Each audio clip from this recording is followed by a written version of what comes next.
Support for this podcast comes from the Central Valley Journalism Collaborative, connecting communities with the resources, infrastructure, and networks to ensure a vibrant local free press. From KVPR in Fresno, this is Central Valley Daily. It's Thursday, June 11th. I'm Sarith Hawk. When a mail-in ballot is received in California, it goes through several steps before it's counted. They include signature verification against your voter registration record, which takes a little bit of time. And that long wait for election results has made some question the process. Today, we break down what California's ballot counting looks like and proposals that could help speed it up. But first, these headlines. Former Democratic Congresswoman Katie Porter endorsed Javier Becerra for governor of California. This comes after Porter's own unsuccessful bid for the position and as the race for governor officially came down to a Democrat and a Republican. Becerra will face off against Trump-backed Steve Hilton in November. Porter said Becerra would, quote, stand strong against Donald Trump and look out for Californians across the state. Democrats hope to flip a red congressional district in the Valley this November. It's held by a longtime Republican who has withstood several challenges. But as KVPR's Israel Cardona Hernandez reports, a new progressive candidate will now test his chances. Democrat Randy Villegas will take on Republican David Valadao for the 22nd Congressional District. It covers much of Kern, Kings, and Fresno counties. The seat is one that the Democrats are hoping to flip, especially after it was gerrymandered to favor the party. This is Villegas' first time running for Congress. He says the primary campaign taught him a lot. We plan to continue to knock on every door, to make every phone call, and make sure that every voice is heard on this campaign.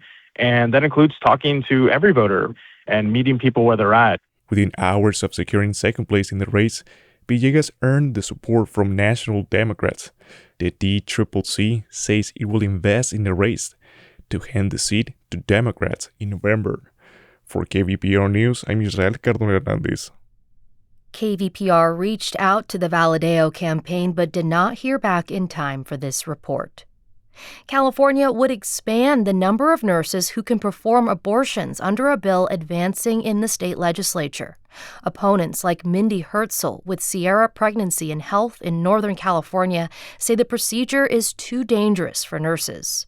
Proponents say this bill addresses disparities in women's health care. Placing women in the hands of providers without adequate training and experience for these high-risk procedures does not close the gap, it widens it. The measure allows advanced practice clinicians, or APCs, to perform abortions beyond the first trimester. That includes nurse practitioners, certified nurse midwives, and physician assistants. Assembly Majority Leader Cecilia Aguiar Curry is the bill's author. The reality is APCs receive extensive training and are equipped to provide these procedures. The bill has passed the Senate Business Committee. It heads next to appropriations. The FIFA World Cup begins today, and health officials are on high alert for germs. California will host 14 matches during the month-long soccer event starting Friday. Millions of fans will be in the stadiums for the games, and health officials say they'll stay vigilant. They're specifically looking out for high temperatures expected during the matches. Combined with large crowds, the heat could drive the spread of infectious diseases. Health officials say that the measles virus is one of their biggest concerns. The virus was detected in Merced County last week. When Congress eliminated funding for public media last year, a lot of people thought that would be the end. In reality, it's just the beginning. KVPR is now a 100% community-supported service. People across the valley are stepping up. Join the movement and keep shows like this one on the air with your support today. It's a declaration in support of public radio. Start your new monthly gift at kvpr.org. And now to our main story.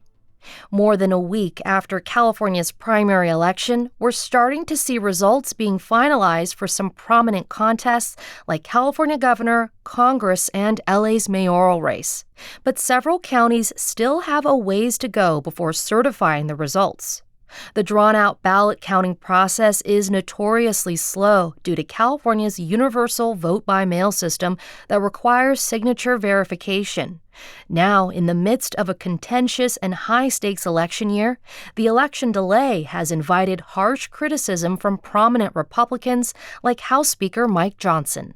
I'm not saying it's rigged. I'm saying it stinks to high heaven, and everybody knows that.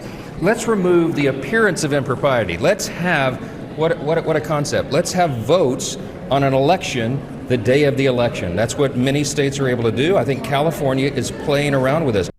President Trump has made even stronger accusations of voter fraud. Here he is referring to LA mayoral candidate Spencer Pratt. You can't cheat like they did. And look at the election in California as an example. After a week, they determined that the kid who's leading and had all the mojo, all of a sudden he doesn't make the runoff. And then I hit them hard on that. To cut through the noise and help us understand what's happening with California's ballot counting process, I'm speaking with Kate Wolffe, CalMatters politics reporter. Thanks for joining me, Kate.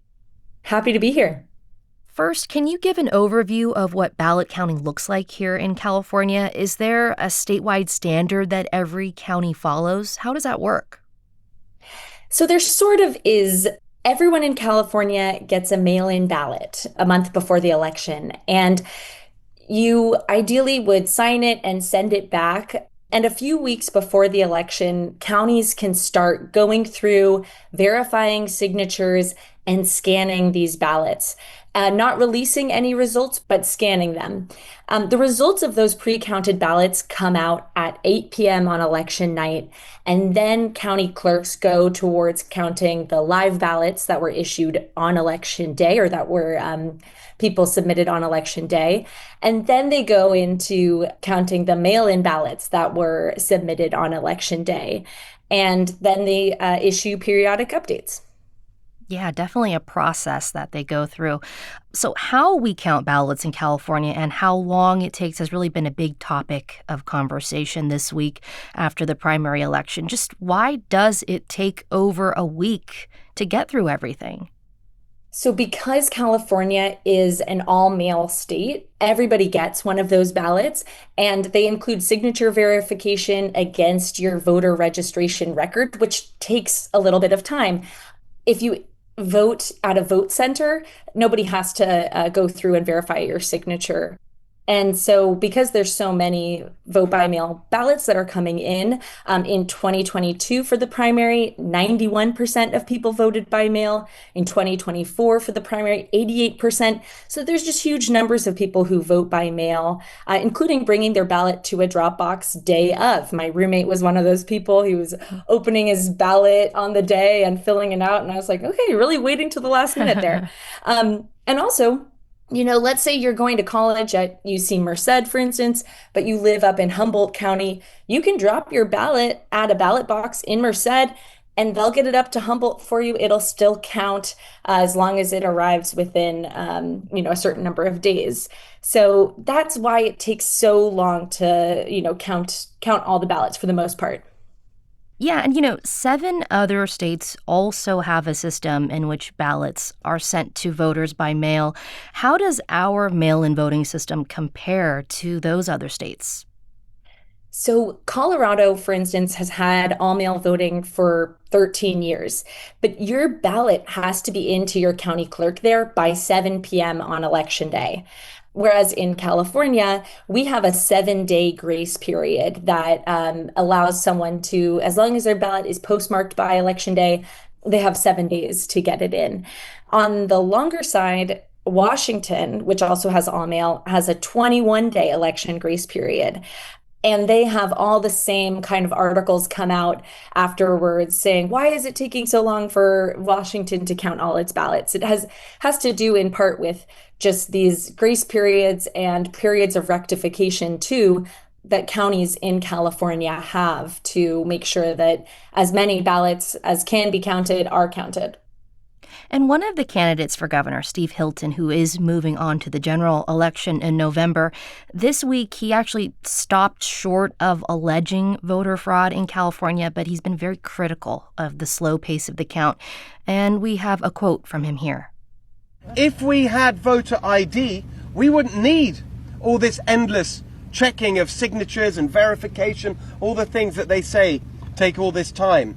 If we had voter ID, we could get this done quickly, confidently, securely.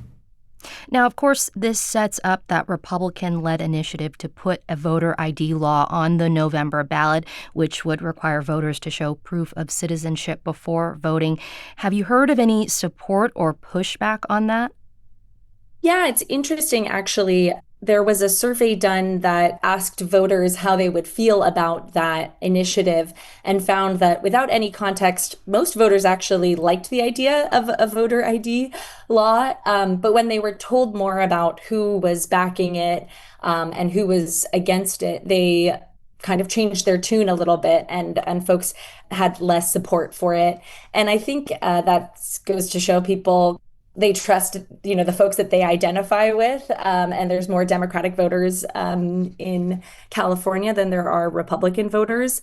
Folks who push against it say there's not really evidence of fraud on a large scale, and they say that this would just affect people who don't have the documentation, because of life circumstances. They don't have the birth certificate or social security number that they would need to register for a voter ID certificate.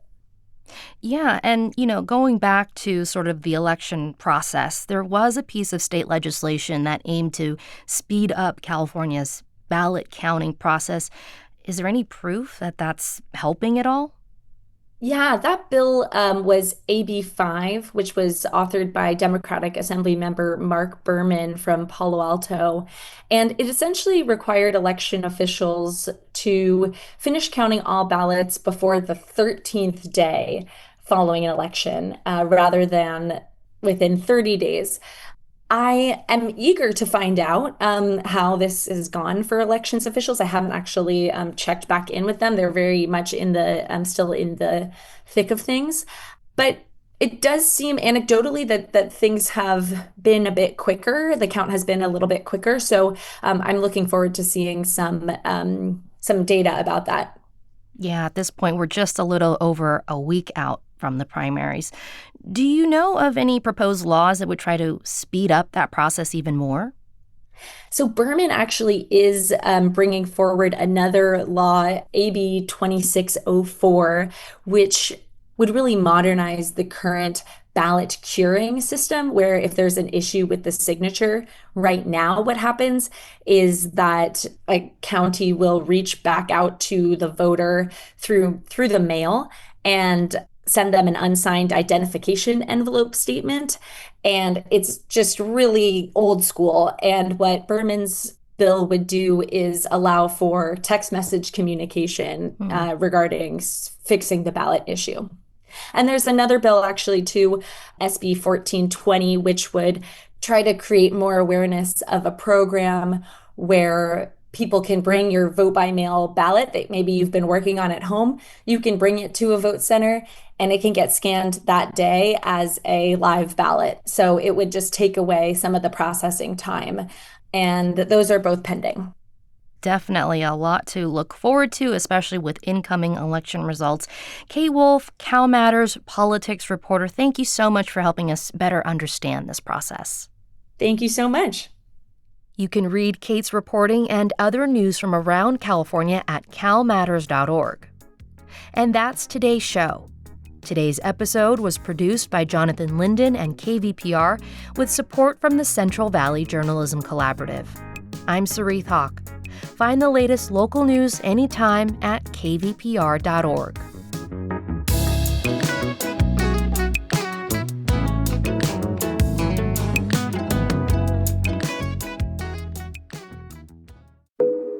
Each story you hear on Planet Money starts with a question. What happens if we refund tariffs? Why are groceries so expensive? At NPR, we stand for your right to be curious. because the forces shaping our world can be hard to see. Follow NPR's Planet Money wherever you get your podcasts and start seeing how the economy really works.